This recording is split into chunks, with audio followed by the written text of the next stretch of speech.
அன்பு நேயர்களுக்கு இனிய வணக்கம். இது உங்கள் தமிழன் தொலைக்காட்சியின் அரசியல் அரங்கம் நிகழ்ச்சிக்கு அன்புடன் உங்களை வரவேற்கிறோம். நம் நிகழ்ச்சிக்கு வடசென்னை குடியிருப்போர் நலசங்கங்களின் கூட்டமைப்பின் மாநில தலைவர் டி.கே. சண்முகம் அவர்கள் சிறப்பு அழைப்பாளராக வந்திருக்கிறார். அவரை அன்புடன் வரவேற்போம். வணக்கம் சார். வணக்கம். வணக்கம். எப்படி சார் இருக்கீங்க? நல்லா இருக்குது சார். வடசென்னைனாலே என்ன ஞாபகத்துக்கு வராங்கன்னா, புறக்கணிக்கப்பட்ட பகுதி அப்படின்ற மாதிரி பல ஆண்டுகளாகவே அது ஒரு தாட் இருந்துகிட்டே இருக்கும், ஒரு ஸ்பீச் இருந்துகிட்டே இருக்கும். ஆனால் இன்றைக்கி வடசென்னை அப்போலேருந்து வடசென்னை வந்து அந்நிய செலவாணி ஈட்டுறதுக்கும் சரி, பல விஷயங்களுக்கு முன்னோடியான மாவட்டம் அது எப்போதுமே.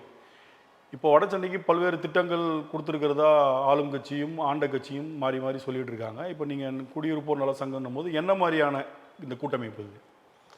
இல்லை, இந்த கூட்டமைப்பினுடைய செயல்பாட்டில் முதன்மையானது வந்து என்னன்னு சொன்னால், வடசென்னை என்பது காலங்காலமாக ஒரு புறக்கணிக்கப்பட்ட பகுதியாகவே இருந்திருக்கு.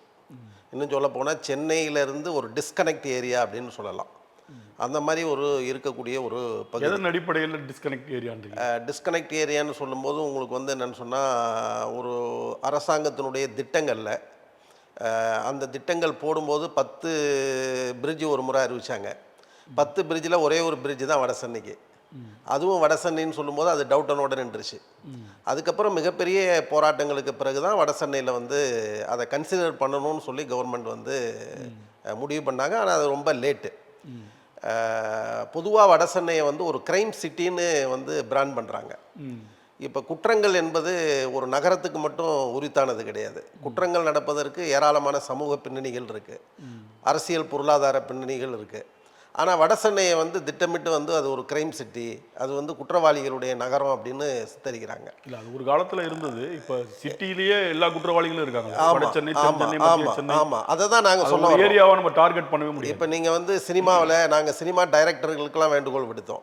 நீங்கள் வந்து உங்களுடைய கமர்ஷியலுக்காக நீங்கள் பணம் சம்பாதிக்கிறதுக்காக நீங்கள் வந்து வடசென்னையை வந்து ஒரு குற்ற நகரமாக சித்தரிக்காதீங்க. ஏன்னா வடசென்னைனா ஒரு காலத்தில் வந்து நீங்கள் வந்து மினி பிரேசில்னு சொல்லுவாங்க. இப்பயும் அது வந்து நிறைய ஃபுட்பால் கிரவுண்டு வடசென்னையில் குட்டி பிரேசில், நிறைய வியாசர்பாடி மட்டுமல்ல, நீங்கள் பல ஏரியாக்கள் பார்த்தீங்கன்னா ஃபுட்பால் கிரவுண்டு நிறையா இருக்கும். அந்த ஃபுட்பால் கிரவுண்டு மூலமாக தான் கவர்மெண்ட் ஜாபே நிறைய பேர் போயிருப்பாங்க. அப்போ அந்த கிரைம் சிட்டின்றதை நம்ம வந்து நாங்கள் போலீஸ் கமிஷனர்கிட்டையும் சொன்னோம். நீங்கள் வந்து எப்படி வந்து அப்படின்னா குற்றத்தினுடைய விகிதாச்சாரத்தை நீங்கள் எடுத்து பாருங்கள் அப்படின்னு சொன்னோம். அப்புறம் அவங்களும் அதை ஒத்துக்கிட்டாங்க. எனவே அந்த கிரைம் சிட்டின்னு நீங்கள் பிராண்ட் பண்ணாதீங்க. ஏற்கனவே நீங்கள் குறிப்பிட்ட மாதிரி வந்து என்னன்னு சொன்னால், இந்தியன் கவர்மெண்ட்டுக்கு வந்து அந்நிய செலாவணியை ஈட்டி கொடுக்கக்கூடிய ஒரு நகரமாக நீங்கள் வடசென்னையில் முக்கியமானது ஃபிஷிங் ஹார்பர், மீன்பிடி துறைமுகம். அப்போ மீன்பிடி துறைமுகம் காசிமேட்டில் இருந்து மட்டுமே வந்து எக்ஸ்போர்ட் ஆகக்கூடிய அந்த 1000 கோடி வந்து உங்களுக்கு வந்து அரசாங்கத்துக்கு வந்து அந்நிய செலாவணியாக ஈட்டி தர்றது. அதே மாதிரி நீங்கள் வந்து வடசென்னையில் உழைப்பாளிகள், வடசென்னையில் ஏராளமான ஸ்கில்டு இந்தியன் ஆயில் கார்பரேஷன், ஆமாம், ஒரு மற்றும் மற்ற மாநிலங்களுக்கு இங்கிருந்து தான் பெட்ரோலும் டீசலும் போகுது. கரெக்ட். எனவே தான் நாங்கள் என்ன சொன்னோம்னா, வடசென்னை என்பது ஒரு மல்டி டேலண்டட் சிட்டி, நீங்கள் கிரைம் சிட்டின்னு பிராண்ட் பண்ணாதீங்க அப்படின்னு நாங்கள் கேட்டோம். அதை கவர்மெண்ட் தலைமைச் செயலாளரை பார்த்தோம், எல்லாரையும் பார்த்தோம். இந்த விஷயங்களை நாங்கள் வந்து தொடர்ந்து சொல்லிகிட்டு இருக்கிறோம். ரெண்டாவது விஷயம் வந்து என்னென்னா, இப்போ நீங்கள் அரசாங்கத்தினுடைய திட்டங்கள்னு சொல்லும்போது வடசென்னை தமிழ்நாட்டிலே வந்து ஒரு பிரத்யேகமான, நாங்கள் வடசென்னை பாதிப்புனா ஏதோ வந்து புலம்புறது அப்படின்றது கிடையாது. இப்போ நீங்கள் வந்து தமிழ்நாட்டில் ஒட்டுமொத்தமாக 9 ஃபெர்டிலைசர் கம்பெனி இருக்குதுன்னு வைங்க, உர தொழிற்சாலைகள். ஆனால் அது வந்து வடசென்னையில் 8 இருக்கும். ஆனால் அந்த உர தொழிற்சாலைகள்லேருந்து அமோனியா வெளியேறும், மற்றது வெளியேறும். நீங்கள் வந்து ஒரு 48 தொழிற்சாலைகள் இந்த மாதிரி ரெட் இண்டஸ்ட்ரி, ஆபத்தான இண்டஸ்ட்ரின்னு சொல்லி மாசு கட்டுப்பாட்டு வாரியத்தால் பட்டியலிடப்பட்டிருக்கக்கூடிய கம்பெனிகளில் கிட்டத்தட்ட 95% கம்பெனிகள் வடசென்னையில் தான் இருக்குது, மற்ற இடங்களில் இல்லை. அப்போ நீங்கள் வந்து அது ஒரு கெமிக்கல் ஹப் அப்படின்ற பகுதியில் திருவொற்றியூர், எண்ணூர், மணலி இந்த ஏரியாக்கள் மாறி போச்சு. இன்னொரு பக்கம் நீங்கள் வந்து பார்த்தீங்க அப்படின்னா, ஒரு 40 ஆண்டு காலமாக கொடுங்கையூரில் எல்லா குப்பைகளும் அங்கே வந்து கொட்டப்பட்டு, அந்த குப்பை மேடுன்றது வந்து மக்களுக்கு வந்து ஒரு மிகப்பெரிய கேடாக அது வந்து இருக்குது. நீங்கள் வந்து சென்னையினுடைய 8 மண்டலத்தினுடைய குப்பைகளும் அங்கே கொட்ட வேண்டிய அவசியம் என்ன இருக்குது? ஒன்று. ரெண்டாவது, கோயம்பேடு மார்க்கெட்டினுடைய மொத்த கழிவுகளும் அங்கே தான் வருது. அப்போ இதெல்லாம் வந்து நீங்கள் வந்து ஒரு பெரிய ஒரு சாபக்கேடாக இருக்கு. வடசென்னை ஒரு குப்பை கொட்டும் வடசென்னை என்பது நாங்கள் சொல்கிறது வந்து என்னென்னா, வடசென்னையை ஒரு விஷ நகரமாக மாற்றாதீங்க. இதை நீங்கள் வந்து எப்படி சரி பண்ண போகிறீங்க? இதுக்கான திட்டங்கள் என்ன? இந்த திட்டங்களை நீங்கள் வந்து கொண்டு வரணும்னு சொல்லும்போது முதலாக இந்த கவர்மெண்ட் இப்போ இருக்கக்கூடிய கவர்மெண்ட் வந்து 2 விஷயங்களை அனௌன்ஸ் பண்ணியிருக்காங்க. அதை நாங்கள் வரவேற்கிறோம். ஒன்று வந்து என்னன்னு சொன்னால், இந்த கொடுங்கையூர் குப்பை எல்லாம் காலி பண்ணுற மாதிரி ஒரு பயோ மைனிங் பண்ணுறதுக்கு ஒரு 631 கோடி ரூபா ஒதுக்குனாங்க. அதை நாங்கள் வந்து பகிரங்கமாகவே வரவேற்றோம். முதலமைச்சரை நேரடியாக சந்திக்கும் போதும் அந்த விஷயத்தை நாங்கள் சொன்னோம். ரெண்டாவது விஷயம் வந்து என்னன்னு சொன்னால், இந்த வடசென்னைக்குன்னு வளர்ச்சி திட்டத்துக்குன்னு ஒரு 6000 கோடி ரூபாய் ஃபர்ஸ்ட் டைம் இந்த கவர்மெண்ட் ஒதுக்கியிருக்காங்க. அதாவது யாருமே ஒதுக்காத மிகப்பெரிய ஒரு நீண்ட போராட்டத்தினுடைய விளைவாக இந்த 2 விஷயங்கள் நல்லது செஞ்சுருக்காங்க. ஆனால் இப்போ எங்களுக்கு மிகப்பெரிய பாதிப்பாக நாங்கள் முதலமைச்சரை நேரடியாக சந்திக்கும் போதும் சொன்னோம். போன 3.5 மாதம் ஆச்சு அவரை சந்திக்கும் போது சொன்னோம், இந்த 2 திட்டம் நல்ல திட்டத்தை கொண்டு வந்தீங்க வடசென்னைக்கு. ஆனால் நீங்கள் வந்து இதை கொண்டு வந்துட்டு இந்த 2ஐயும் சிதைக்கிற மாதிரி, இந்த 2ஐயும் அழிக்கிற மாதிரி வடசென்னை மக்களுக்கு மிகப்பெரிய பேராபத்தை உண்டு பண்ணக்கூடிய ஒரு குப்பைகளை வந்து, பிளாஸ்டிக் குப்பைகளை வந்து எரிக்கக்கூடிய ஒரு எரிவுலை ஆலைகள், இன்சினரேட்டர்னு சொல்லுவாங்க, WT வேஸ்ட் டு எனர்ஜி பிளான்ட்னு சொல்லி உலகம் முழுவதும் ஃபெயிலியரான ஒரு மாடலை இப்போ வந்து அவங்க என்ன பண்ணுறாங்கன்னா, இந்த குப்பைகளுக்கு தீர்வு, நவீன தீர்வு அப்படின்னு சொல்லி அதை அறிமுகப்படுத்தியிருக்காங்க. தமிழ்நாடு அரசாங்கத்தினுடைய பட்ஜெட்லேயே 3600 கோடி ரூபா அதுக்கு ஒதுக்கி தாம்பரம் மாநகராட்சியிலையும் கொடுங்கையூர்லேயும் இந்த குப்பைகளை, ஒட்டுமொத்த குப்பைகளை எரிக்கிறது அப்படின்னு சொல்லி, அதை எரிச்சா நீங்கள் இந்த நகரம் முழுவதும் மிகப்பெரிய விஷத்தன்மையோடு மாறிடும். அதுக்காக தான் நாங்கள் வந்து என்ன பண்ணுறோம்னா, கவர்மெண்ட்டுக்கிட்ட இந்த வடசென்னையை நீங்கள் இப்படி பார்க்காதீங்க, வடசென்னையை நீங்கள் வந்து புறக்கணிக்கப்பட்ட பகுதியாக மட்டுமல்ல, வடசென்னைக்கு நீங்கள் வந்து மிகப்பெரிய வளர்ச்சி திட்டங்கள் வரணும், இந்த திட்டங்களை அனுமதிக்காதீங்க அப்படின்றது தான் நாங்கள் வேண்டுகோள் வைக்கிறோம். இப்போ அதுக்கு என்ன சொல்லியிருக்காங்க? இப்போ முதலமைச்சரை சந்திக்கும் போது மேயரை சந்தித்தோம், சென்னை மேயரை சந்தித்தோம், சென்னை கமிஷனரை சந்தித்தோம். 3 முறை இவங்களெல்லாம் சந்தித்த பிறகு அப்போ அவங்க எங்ககிட்ட கேட்ட கேள்வி என்னென்னா, நீங்கள் கொடுங்கையூர் குப்பை மேடு வேணான்றீங்க. ஒன்று ரைட்டு, நாங்கள் ஏற்றுக்கிறோம், அதை பயோ மைனிங் பண்ணி அந்த குப்பையெல்லாம் எடுத்துடுறோம். செகண்ட் வந்து நீங்கள் வந்து எரிக்கவும் கூடாதுன்றீங்க. அப்போ சென்னையில் ஒரு நாளைக்கு வந்து 7600 டன் வந்து 7100 டன்னு குப்பைகள் வந்து மேனுஃபேக்சரிங் ஆகுது. இந்த குப்பைகளை நாங்கள் என்ன பண்ணுறது, அதுக்கு உங்கள்கிட்ட மாற்று வழி இருக்கா அப்படின்னு கேட்டாங்க. நாங்கள் சொன்னோம், நீங்கள் விருப்பப்பட்டால் நாங்கள் மாற்று வழியை உருவாக்கி தர்றோம் அப்படின்றத அவங்ககிட்ட சொன்னோம். அப்போ அவங்க ஒருவேளை நாங்கள் உருவாக்க மாட்டோம்னு நினச்சி சொன்னாங்களா என்னன்றது தெரியல. மேயர் வந்து நீங்கள் உருவாக்க, மேயர் கமிஷனர் நாங்கள் எல்லாருமே இருக்கிறோம், எங்களுக்கு வந்து நீங்கள் அப்படி ஒரு ஆல்டர்னேட் ப்ராஜெக்ட் நீங்கள் கொடுத்தீங்கன்னா அதை நீங்கள் ப்ரெசன்டேஷன் பண்ணுங்கள், நாங்கள் எங்கள் அதிகாரிகள்லாம் உட்காரோம் அப்படின்னு சொன்னாங்க. நாங்கள் வந்து ரொம்ப சின்சியராக ஒரு ஒரு கோரிக்கை வைக்கிறது மட்டும் நம்முடைய நோக்கமாக இருக்கக்கூடாது, செயல்படுத்தணும். ஒரு மாற்று திட்டத்தையும் நம்ம கொடுப்போம். அப்படின்னா குப்பைமேடு இல்லாமல் ஒரு இடத்துல குப்பையை குவிக்கிற குப்பைமேடு வேணாம், எரிக்கவும் வேணாம். அப்படின்னா அது இல்லாமல் வந்து எப்படி குப்பையை வந்து கழிவில்லாத சென்னையாக மாற்றுறது அப்படின்னு சொல்லி சென்னைக்கான ஒரு மாற்று திட்டத்தை நாங்கள் தயார் பண்ணோம். அதில் எங்களுக்கு வந்து சுற்றுச்சூழல் வல்லுநர்கள், நிறைய எக்ஸ்பர்ட்ஸ் எங்களுக்கு உதவி பண்ணாங்க.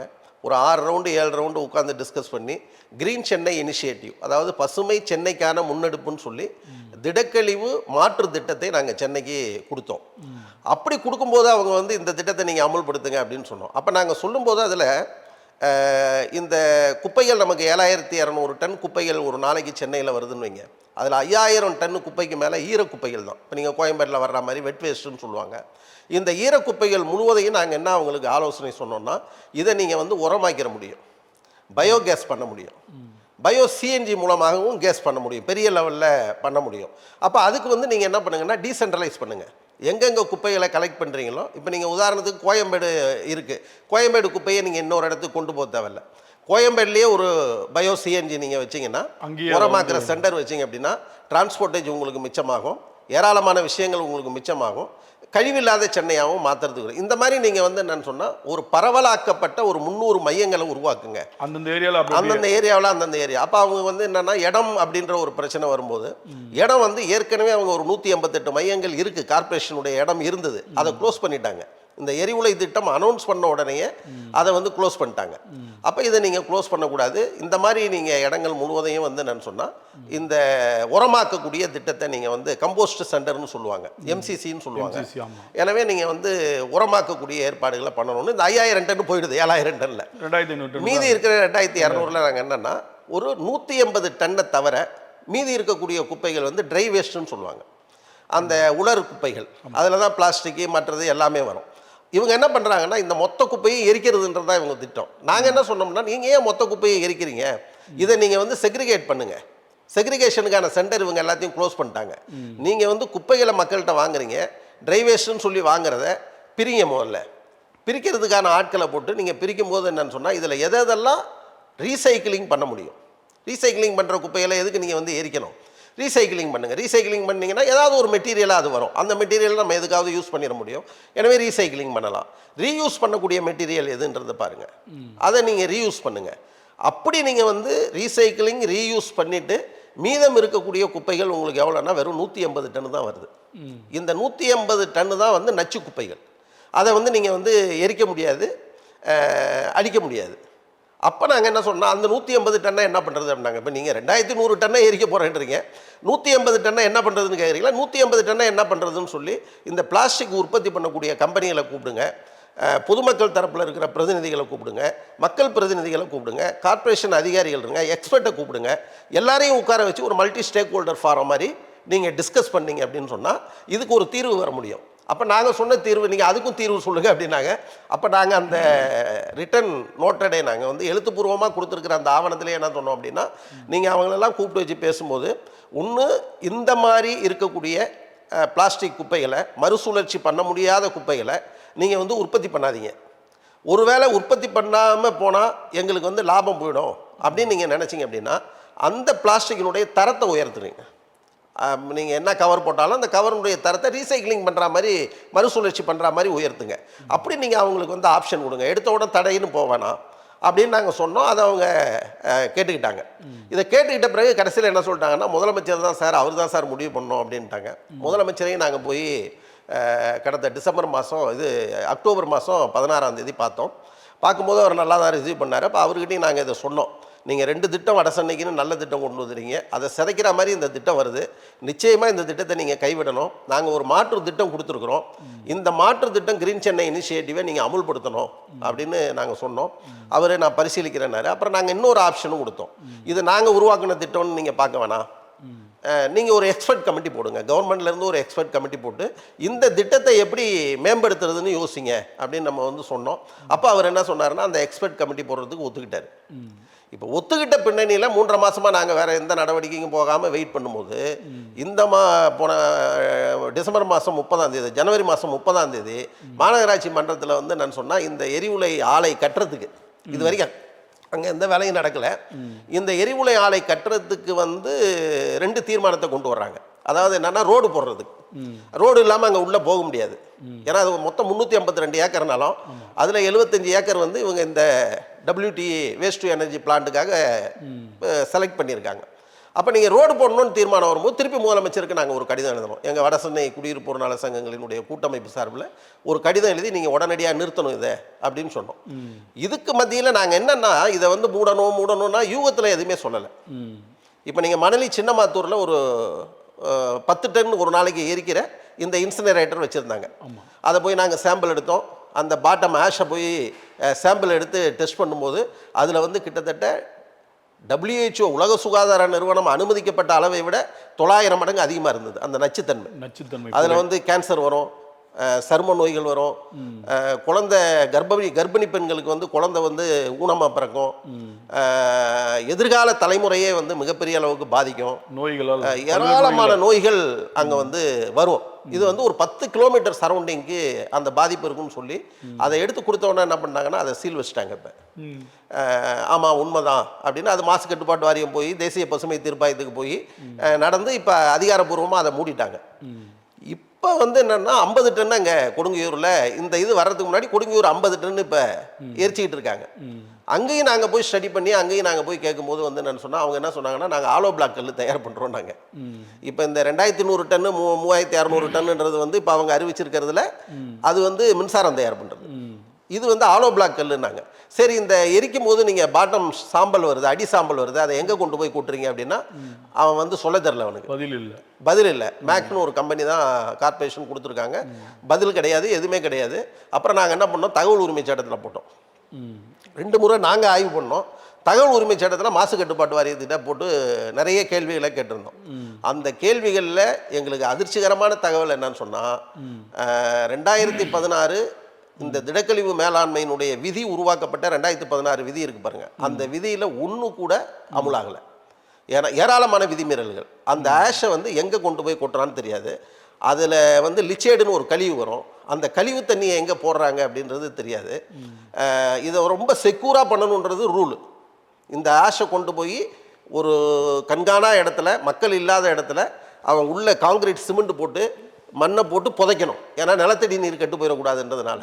இது எதையுமே பண்ணாமல் அவங்க என்ன பண்ணிட்டாங்கன்னா, இது எல்லாத்தையும் மீறி இருக்காங்க. நாங்கள் மாசு கட்டுப்பாட்டு வாரியத்திட்ட என்ன கேட்டோம் அப்படின்னா, நீங்கள் என்னைக்காவது இது சம்மந்தமாக செக் பண்ணுற பொறுப்பு உங்களுக்கு இருக்க, இந்த விதி உங்களை அப்படி கைட் பண்ணுதே, நீங்கள் போனீங்களா அப்படின்னு சொன்னால், நாங்கள் 48 அளவுகளில் நீங்கள் எதெல்லாம் செக் பண்ணீங்கன்னு கேட்டோம். இப்போ குரோமியம் அளவு செக் பண்ணீங்களா, கேட்மியம் அளவு செக் பண்ணீங்களா,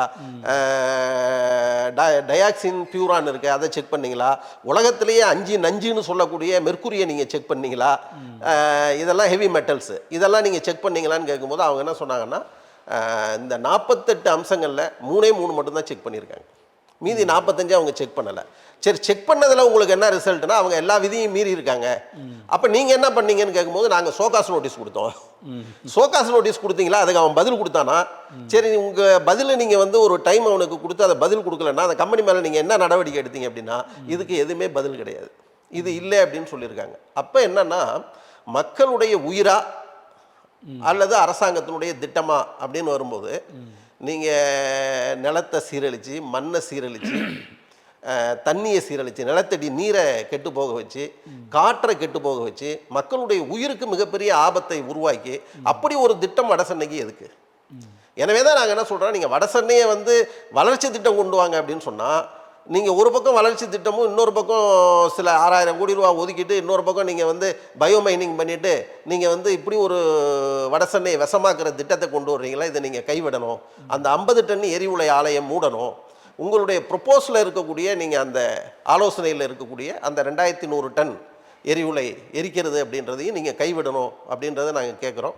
முதலமைச்சர் உறுதி கொடுத்தா மாதிரி இந்த எக்ஸ்பர்ட் கமிட்டியை நீங்கள் உடனடியாக அமைச்சு, சென்னைக்கான ஒரு ஜீரோ வேஸ்ட் நகரமாக சென்னையை உருவாக்குறதுக்கு நாங்கள் கொடுத்துக்கிற ஆலோசனையை பரிசீலிக்கணும் அப்படின்றது தான் முதலமைச்சர்கிட்ட நாங்கள் கேட்டோம். சரி, இப்போ பார்த்தீங்கன்னா வடசென்னை எழில் நகரில் இந்த பெரிய குப்பமேடு கிட்டத்தட்ட 40 ஆண்டுகளுக்கு மேலாகவே இருக்குது. ஆரம்பத்தில் சின்னதாக இருந்தது, இப்போ வந்து கிட்டத்தட்ட 350 ஏக்கருக்கு மேலே அது விரிந்து பெரிய லெவலில் எல்லா குப்பையும் அங்கே கொட்டுறாங்க. நீங்கள் சொன்ன மாதிரி ஒரு 8-9 மண்டலங்களுடைய குப்பைகள் அங்கே கொட்டப்படுது. இதே கான்செப்ட் தான் பெருங்குடி குப்பை கிடங்கு. பெருங்குடி குப்பை கிடங்கும் இதே மாதிரியான பிரச்சனைகளை சந்திக்க தானே செய்யுது. கண்டிப்பாக. அப்போ அவங்களுக்கும் இதேமான பாதிப்பு இருக்குன்னு சொல்கிறீங்களா? கண்டிப்பாக இருக்குது. அதுக்கான ஏதோ சொல்லியிருக்கீங்களா, இல்லை வடசென்னை மட்டுமே நீங்கள் முன்னெடுத்து? இல்லை, நாங்கள் எங்களுடைய பவுண்டரி வந்து எங்களுடைய அமைப்பினுடைய பவுண்டரி வடசென்னை அப்படின்றது. ஆனால் நீங்கள் வந்து இப்போ நாங்கள் கோரிக்கை வைக்கிறது தாம்பரத்துக்கு சேர்த்து தான் கோரிக்கை வைக்கிறோம். தாம்பரத்துலையும் நீங்கள் இதை கொண்டு வராதீங்க அப்படின்றத தான் சொல்கிறோம். ஏன்னா எரிவுலைன்றது நீங்கள் எங்கேயுமே கொண்டு வராதீங்க அப்படின்றத தான் நாங்கள் சொல்கிறோம். பெருங்குடியிலையும் இதே பாதிப்புகள் இருந்து பெருங்குடியில் பெரிய போராட்டம் நடந்தது. அதுக்கப்புறம் இப்போ அவங்க வந்து என்னன்னு சொன்னால், பெருங்குடியை வந்து அந்த பயோமைனிங் பண்ணி எல்லாத்தையும் கிளியர் பண்ணிட்டாங்க. இப்போ நாங்கள் என்ன கோரிக்கை வைக்கிறோம் அப்படின்னா, இப்போ அவங்க வந்து திருச்சியில், கோயம்புத்தூரில் இந்த எரிவுலை திட்டத்தை இது பண்ணுறாங்க. இப்போ நாங்கள் இதுக்கு இடையில் முதலமைச்சருக்கும் அனுப்பியிருக்கிறோம். இந்த கொடுங்கையூரில் டெண்டர் எடுக்கிற கம்பெனி வந்து ஹைதராபாத்தில் இதே மாதிரி ஒரு எரிவுலையை நடத்திட்டு இருக்காங்க. இப்போ மேயர், கமிஷனர் எல்லாமே ஹைதராபாத்துக்கு கவுன்சிலர்ஸ் எல்லாத்தையும் கூப்பிட்டு போனாங்க.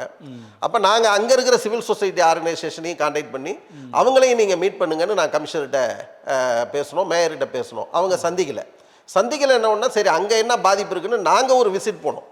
வடசென்னையினுடைய கூட்டமைப்பு சார்பில் அங்கே இருக்கக்கூடிய civil society organisation, PhD students எல்லாத்தையும் இது பண்ணி அந்த ஊர்களுக்கு போய் பார்க்கும்போது, அங்கே நீங்கள் வந்து பார்த்தீங்கன்னா கடுமையான பாதிப்பு அந்த மக்கள் ஆதாரபூர்வமாக சொல்கிறாங்க. நீங்கள் நிலத்தடி நீர் வந்து கார்மிகா நகர்னு ஒரு நகர் இருக்குது இந்த எரிவுலை ஆலைக்கு பக்கத்தில். அந்த கார்மிகா நகரில் நீங்கள் வந்து என்னென்னு சொன்னால் 2000 டிடிஎஸ் வந்து நிலத்தடி நீர் இருக்குது. ஆக்சுவலாக 800 இருந்தாலே புழங்கக்கூடாதுன்றாங்க. 800 டிடிஎஸ் இருந்தாலே நீங்கள் புழங்கக்கூடாது, காலில் தண்ணி பட்டால் கூட அது வந்து கால் கெட்டு போயிடும் அப்படின்றாங்க. ஆனால் 2000 டிடிஎஸ் இருக்குது. அப்போ நிலத்தடி நீர் போர் போட்டு வச்சுருக்காங்க, கிணறு நோண்டி வச்சுருக்காங்க, யாரும் அந்த தண்ணியை யூஸ் பண்ணுறதில்ல. அப்போ நிலத்தடி நீர் முழுவதும் கெட்டு போச்சு. இதுக்கிடையில் இதை நாங்கள் வந்து எக்ஸ்போஸ் பண்ண பிறகு, இது ஆதாரபூர்வமாக நிரூபித்த பிறகு, நாங்கள் உண்மை அறியும் குழுன்னு ரிப்போர்ட் கொடுத்த பிறகு அந்த ரிப்போர்ட்டை அவங்களால மறுக்க முடியல மாநகராட்சி நிர்வாகத்தால். உடனே என்ன பண்ணாங்கன்னா, ஒரு ரகசிய பயணம் வந்து பாரிஸ் நகரத்துக்கு போனாங்க. பாரிஸில் ஐவரி சன்சூன்னு ஒரு இடம், அங்கே இதே மாதிரி ஒரு எரிவுலை இருக்குது. அப்போ அவங்க என்ன பண்ணாங்கன்னா, அங்கே வந்து இந்த மாதிரி வந்து ரொம்ப சிறப்பாக நடைபெறுதுன்னு சொல்கிறதுக்காக இவங்க போகிறாங்க. அப்புறம் நாங்கள் இந்த தகவல் எங்களுக்கு வந்து தெரிஞ்சு நாங்கள் கமிஷனரை கான்டாக்ட் பண்ணுறோம். கமிஷனர் ரெஸ்பான்ஸ் பண்ணலை, பாரிஸில் இருக்கிறதுனால ரெஸ்பான்ஸ் பண்ணலை. ஒரு மெசேஜ் அவருக்கு போட்டோம், நீங்கள் பாரிஸில் இருக்கிற சிவில் சொசைட்டி ஆர்கனைசேஷன் இது சம்பந்தமான பாதிப்புகளை சொல்றதுக்கு உங்களை சந்திக்கணுன்றாங்க. நீங்க எந்த இடம் சொன்னீங்கன்னா பாரிஸ்லயே உங்களை சந்திப்பாங்கன்னா அவர் வந்து அதை இக்னோர் பண்ணிட்டாரு. மிரண்டு இருப்பாரு, என்னடா இது வடசென்னையில உட்கார்ந்துட்டு பாரிஸ் வரைக்கும் ஆபரேட் இக்னோர் பண்ணிட்டாரு.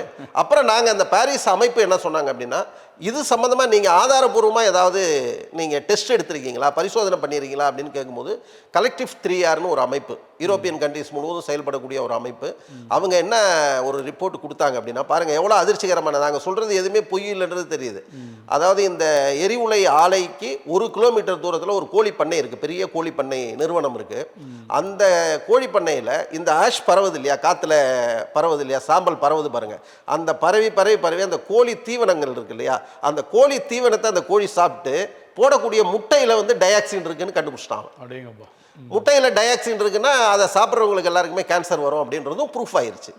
அப்போ நாங்கள் என்ன பண்ணோம், அந்த ரிப்போர்ட் இருக்குன்னா அந்த ரிப்போர்ட்டை நீங்கள் எங்கள் முதலமைச்சருக்கு ஒரு கடிதமாக கொடுக்க முடியுமா அப்படின்னு சொன்னோம். நாங்கள் கடிதமாக அனுப்புகிறோம் அப்படின்ட்டு அவங்க முதலமைச்சருக்கு ஒரு கடிதம், கமிஷனருக்கு ஒரு கடிதம் அனுப்பிட்டு எங்களுக்கும் அதை இது பண்ணாங்க. அவங்க வெப்சைட்லேயும் அதை பப்ளிஷ் பண்ணாங்க, அதையும் நாங்கள் கொடுத்தோம். அப்போ இவங்க எங்கே போனாலும் ஹைதராபாத்தும் பாதிப்பு இருக்குது, பாரிஸும் பாதிப்பு இருக்குது, அதே மாதிரி இங்கே மணலியும் சின்னமாத்தூர்லேயும் இதை நிரூபிச்சிருக்கோம், கொடுங்கையூர்லேயும் இந்த நிலைமை.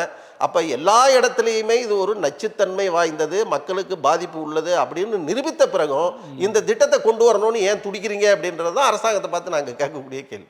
ஆமாம், நீங்கள் சொல்கிறது மக்கள் பாதிக்கப்படக்கூடிய இந்த திட்டங்களை நீங்கள் முழுமையாக எதிர்த்து அதுக்கான நிறைய விஷயங்கள் நீங்கள் சொல்லியிருக்கீங்க. ஆனாலும் நீங்கள் சொல்லும் போது அரசு காது கொடுத்து கேட்குறாங்க, அதுக்கப்புறம் அதை செயல்படுத்த மாட்டுறாங்க. இதுக்குள்ளே வேறு அரசியல் ஏதாவது இருக்குன்னு நினைக்கிறீங்களா? இல்லை, இதுக்குள்ளே அரசியல்னா இப்போ இந்த கவர்மெண்ட் வந்து ஒரு வெல்ஃபேர் கவர்மெண்ட்ன்ற முறையில் நம்ம சொல்கிறத காது கொடுத்துக்க, நாங்கள் முதலமைச்சரை சந்திக்கும் போதெல்லாம் அவருடைய அப்ரோச் வந்து நாங்கள் எதிர்பாராத விதத்தில் இருந்தது. எந்திரிச்சு நின்று ரொம்ப மரியாதையாக எங்களோட சிரிச்சுக்கிட்டு சகஜமாக பேசினார். அதெல்லாம் ரொம்ப மரியாதையான, இது ஒரு வடசென்னையிலேருந்து வர்றாங்க நம்ம ஒரு முதலமைச்சர் அப்படின்ற ஈகோலாம் இல்லாமல் நல்லா தான் இருந்தது. வடசென்னை ஒன்றும் ஒதுக்கப்பட்ட, அதான் சொல்கிறேன், அதெல்லாம் வந்து நல்ல ரெஸ்பான்ஸ் பண்ணாங்க. ஆனால் என்ன விஷயம்னா, இதில் அவங்க எதை மெயினாக பார்க்குறாங்க அப்படின்னா, ஒரு கார்ப்பரேட் கம்பெனிக்கிட்ட நம்ம டெண்டர் கொடுத்துட்டோம், பெரிய கம்பெனி அது. அந்த கார்ப்பரேட் கம்பெனிக்கிட்ட டெண்டர் கொடுத்த பிறகு அந்த கம்பெனிகளுடைய லாபமாக மக்களுடைய நலனான்னு வரும்போது அவங்களுக்கு ஒரு ஊசலாட்டம் இருக்குன்றது தான் நாங்கள் கண்டுபிடிச்சது. ஆனால் இருந்தாலும் நீங்கள் வந்து என்னென்னா, வடசென்னை மக்கள் வந்து ஒரு மிகப்பெரிய அரசியல் தாக்கத்தை உருவாக்கக்கூடிய அளவுக்கு இந்த பிரச்சனைகள் இருக்குது, எனவே நீங்கள் இதை கன்சிடர் பண்ணணும், இந்த திட்டத்தை கொண்டு வரக்கூடாது அப்படின்னு நாங்கள் வந்து சொல்லும் போது அந்த பெரிய டெண்டர் ஒரு தனியார் அமைப்பு கொடுத்துட்டாங்க, அதனால அவங்களால இதை வந்து பெருசாக வந்து மக்களாக தனியார் டெண்டரான்ற ஒரு தவிக்கிறாங்க அப்படின்ற மாதிரி கூட எடுத்துக்கலாம். இப்போ மக்களாக டெண்டராக வரும்போது மக்களுக்கு தான் அது முன்னுரிமை கொடுக்கணும், மக்களுக்காக தான் அரசுன்றது தெரியும், பல்வேறு நலத்திட்டங்கள் செஞ்சுக்கிட்டு இருக்காங்க. அப்போ இதை இன்னும் நீங்கள் ஒரு போராட்ட வியூவில் அதை கொண்டு போனால் இன்னும் நாலேஜபிளாக போய் சேருமா அப்படின்ற மாதிரி ஏதாவது ஐடியா பண்ணிட்டு இருக்கீங்களா? நாங்கள் இப்போ வந்து கடந்த மே மாதம் 25ஆம் தேதி ஒரு 10,000 பேர் பங்கேற்ற மனித சங்கிலியை நடத்தணும். அந்த மனித சங்கிலியில் வந்து பார்த்தீங்க அப்படின்னா, பணக்காராக இருக்கிறவர், ஏழையாக இருக்கிறவங்க, அதெல்லாம் அந்த பாகுபாடே பார்க்கல யாரும். நேராக காரை எடுத்துகிட்டு வந்து அவங்க எந்த இடத்துல நிற்கணும்னு சொன்னோமோ அந்த இடத்துல காரை எதிரில் விட்டுட்டு நிற்பாங்க. மனித சங்கிலி முடிஞ்ச உடனே காரில் ஏறி ஃபேமிலியாக வந்தாங்க. எனவே இதில் வந்து எந்த பாகுபாடும் இல்லாமல், அரசியல் கட்சிகள் வித்தியாசம் இல்லாமல், எந்த சார்பும் இல்லாமல் அந்த வடசென்னை மக்களின் பாதுகாப்புக்காக நடைபெற்ற ஒரு மனித சங்கிலி இது. அதுக்கு முன்னாடி கருத்தரங்கம் நடத்தணும், கருத்தரங்கத்தில் ஏப்ரல் மாதம் ஒரு கருத்தரங்கம் நடத்தணும், கருத்தரங்கத்தில் எக்ஸ்பர்ட்ஸ் எல்லாமே கலந்துக்கிட்டாங்க. இதனுடைய தொடர்ச்சி தான் நாங்கள் வந்து என்னென்னா இந்த மாற்று திட்டத்தை தயார் பண்ணது. இப்போ நாங்கள் வந்து என்னென்னு சொன்னால், முதலமைச்சரை சந்திக்கிறதுக்கு முன்னாடி ஒரு வடசென்னையில் இருக்கிற 10 லட்சம் மக்கள்கிட்ட வந்து கையெழுத்து இயக்கம் நடத்துறது அப்படின்னு சொல்லி முடிவு பண்ணோம். ஆனால் முதலமைச்சரை சந்தித்த பிறகு முதலமைச்சர் எங்ககிட்ட பேசுனதில் எங்களுக்கு ஒரு பெருத்த நம்பிக்கை வந்தது. ஒரு எக்ஸ்பர்ட் கமிட்டி போடுறேன் அப்படின்னு அவர் ஒத்துக்கிட்ட பிறகு நம்ம வந்து எந்த இயக்கத்துக்கும் போகக்கூடாது அப்படின்ற முறையில் நாங்கள் அந்த கையெழுத்து இயக்கத்தை நிறுத்தி வச்சிட்டோம். ஒருவேளை இப்போ அவங்க வந்து இந்த பணிகள் முழுவதையும் நாங்கள் வைக்கிற கோரிக்கைகளை நிறைவேற்றலை அப்படின்னா மக்களுக்கு வேற என்ன வழி இருக்கு? போராட்டத்தை தவிர வேற வழி கிடையாது. ரெண்டாவது, இது தேர்தல் நேரம். இப்போ தேர்தல் நேரத்தில் அப்படி ஒரு போராட்டத்துக்கு நாங்கள் போகிறோம் அப்படின்னு வரும்போது வடசென்னை மக்களுடைய உரிமைகளுக்காக நாங்கள் வந்து போகிறத தவிர வேறு வழி இல்லை. ஆனால் அது அரசாங்கத்துக்கு தானே நிச்சயமாக ஒரு பாதிப்பு ஏற்படும். எனவே நாங்கள் வந்து இந்த நேரத்தில் அந்த போராட்டத்தை விரும்பலை, ஆனால் எங்களை போராட்டத்தை நோக்கி அரசாங்கம் தள்ளக்கூடாதுன்றது தான் எங்களுடைய. இப்போ நீங்கள் சொல்கிற போது அந்த குப்பை கிடங்கை சுற்றி ஒரு 10 கிலோமீட்டருக்கு பாதிப்பு இருக்கும் அப்படின்ற பட்சத்தில் பார்க்கும்போது பார்த்தீங்கன்னா, அந்த குப்பை கிடங்கை ஒட்டி இருக்கிற நகர் வந்து எழில் நகர், கிருஷ்ணமூர்த்தி நகர், கொருக்குப்பேட்டை, தண்டையார்பேட்டை, இந்த பக்கம் பார்த்தீங்கன்னா கொடுங்கையூர், பார்வதி அம்மன் நகர், எம்கேபி நகர், இப்படி நியர்பை இருக்கிறதுல இந்த எழில் நகர் இந்த மாதிரி ஏரியாலாம் பார்த்தீங்கன்னா கூலி தொழிலாளிகள் அதிகம் உள்ள நகர். இப்போ நீங்கள் சொல்கிற கொடுங்கியூர் அண்ட் எம்கேபி நகர்லாம் பார்த்தீங்கன்னா கொஞ்சம் ஒரு நடுத்தர வக்கையில் கொஞ்சம் அளவு ஃபினான்ஷியலாக கொஞ்சம் ஸ்ட்ராங்காக உள்ளவங்க. இப்போ இந்த சுற்றி இருக்கிற கிட்ட இருக்கிற மக்களுக்கு இதை வந்து பெரிய லெவலில் நீங்கள் விழிப்புணர்வு கொடுத்துருக்கீங்களா? அவங்க தான் முக்கியமாக அந்த எழில் நகர் பகுதி. இப்போ அந்த எழில் நகர் மட்டும் இல்லை, எழில் நகர் நீங்கள் சொன்ன மாதிரி ஆர்ஆர் நகர், அதே மாதிரி உங்களுக்கு வந்து நேதாஜி நகர், ஏன்னா இதெல்லாம் அந்த குப்பை மேடையை ஒட்டி இருக்கக்கூடிய பக்கத்து ஊர்களை மட்டும் நான் நியர்பை இருக்குது. நியர்பை இருக்கக்கூடிய ரொம்ப நாளாக கொசு பிரச்சனை. ஆமாம், எம்ஜிஆர் நகர், சந்திரசேகர் நகர். இதில் என்ன உங்களுக்கு வந்து இன்னொரு துரதிர்ஷ்டம்னா பக்கிங்ஹாம் கனால் பக்கத்தில் இருக்கும். கனால் பக்கத்தில் நியர்பை. இந்த குப்பையினுடைய இது முழுவதும் பக்கிங்ஹாம் கனாலுக்கு, அந்த லிச்சேடு தண்ணியெல்லாம் பக்கிங்ஹாம் கனாலுக்கு வரும். பக்கிங்ஹாம் கனாலுடைய ஓரமாக தான் இந்த ஜனங்க இருக்கிறாங்க, பல ஆண்டுகளாக இருக்காங்க. அப்போ அந்த மக்கள் தான் இந்த மனித சங்கிலியில், ஏன்னா நாங்கள் துவங்கினதே எழில் நகர்லேருந்து தான் துவங்கணும். எழில் நகர் சிவசக்தி அம்மன் கோயிலில் இருந்து தான் அந்த மனித சங்கிலியை நாங்கள் துவங்கணும். அப்போ அந்த மக்கள் சாரசாரியாக வந்து கலந்துக்கிட்டாங்க.